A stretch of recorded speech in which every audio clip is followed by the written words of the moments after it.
Hello everyone, welcome back to my channel. I hope you all are well and today's topic जो previous video से हम करते आ रहे हैं जीएसटी। तो आज हम कुछ नए जो एंट्रीज हैं वो करेंगे। तो आइए बिना देरी के शुरू करते हैं।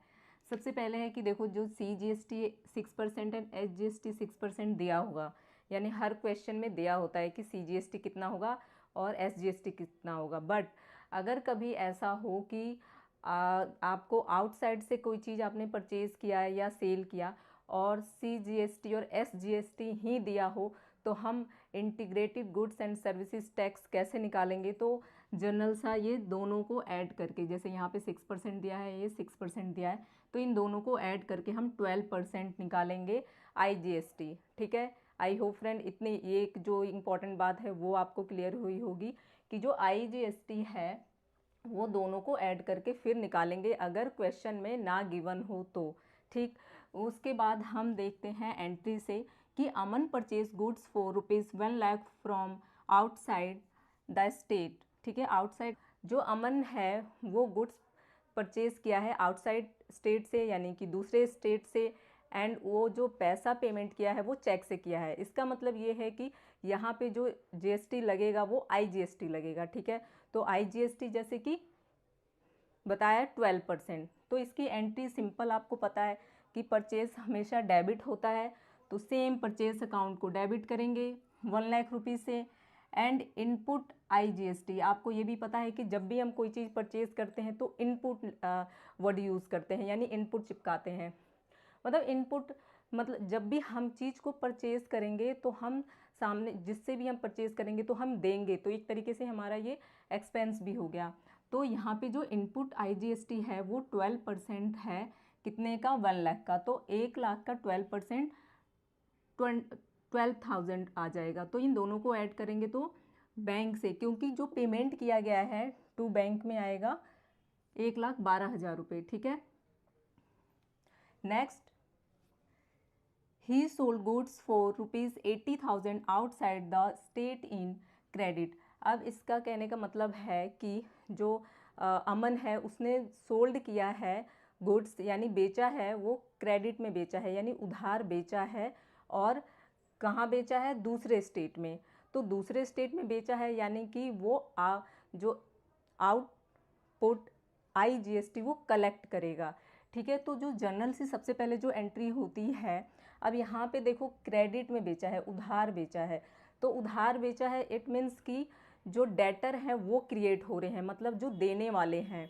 क्योंकि अमन जब वो खरीदेगा, सॉरी बेचेगा, तो जिसको उसने बेचा है वो डेबिट होगा।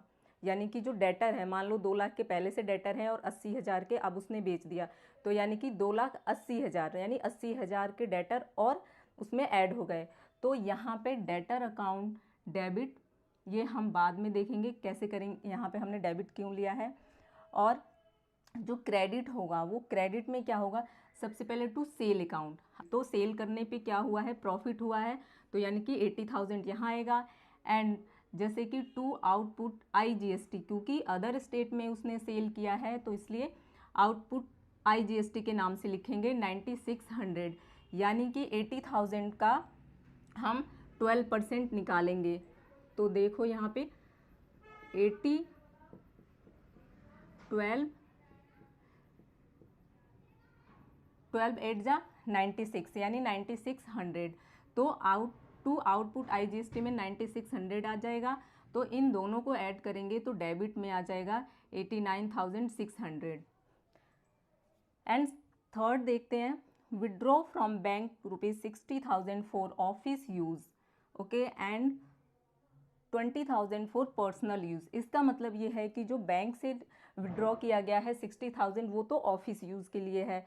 तो जब ऑफिस यूज़ के लिए है तो इसको हम किस तरीके से, क्योंकि बैंक से निकाला गया है, तो हम इसकी जो एंट्री करेंगे वो क्या करेंगे? कैश, कि हमने बैंक से कैश निकाला। एंड जो सेकंड है वो ये है कि पर्सनल यूज़ के लिए भी उसने 20,000 रुपीज़ निकाला। तो पर्सनल यूज़ के लिए 20,000 निकाला, तो जब भी हम कंपनी से पर्सनल यूज़ के निकालते हैं तो ड्राइंग को डेबिट करते हैं, यानी कि क्योंकि वो कंपनी के लिए एज ए खर्चा है।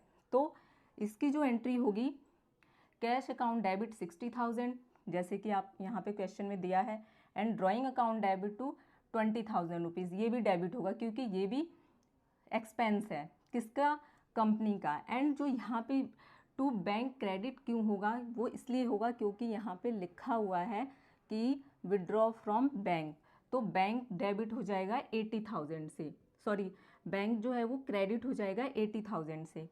ओके, अब ये बैंक क्रेडिट क्यों होगा ये आप मुझे कमेंट में बताएंगे।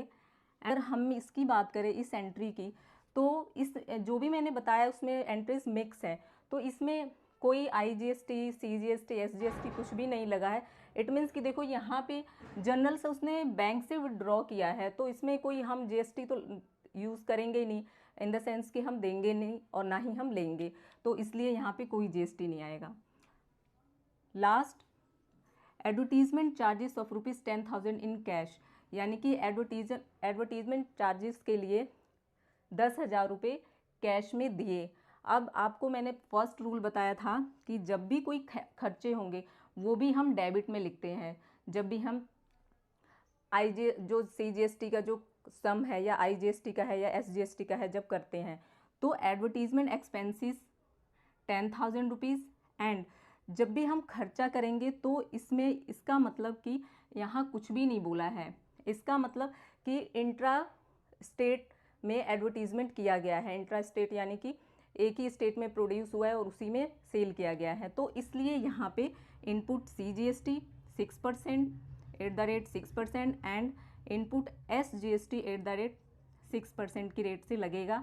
और ये दोनों डेबिट होंगे क्योंकि जब भी एक्सपेंसेस हम करते हैं तो साथ में जो हमें GST है वो भी पे करना होता है। तो ये 6% 600 आ गया, ये भी 6% आ गया SGST में। एंड टू कैश, क्योंकि हमने कैश में दिया है, यानी एडवर्टीजमेंट जो हमने किया है वो कैश में किया है, तो यहाँ पे आ जाएगा 11,200। सो आई होप फ्रेंड आपको समझ में आया होगा। So thank you so much.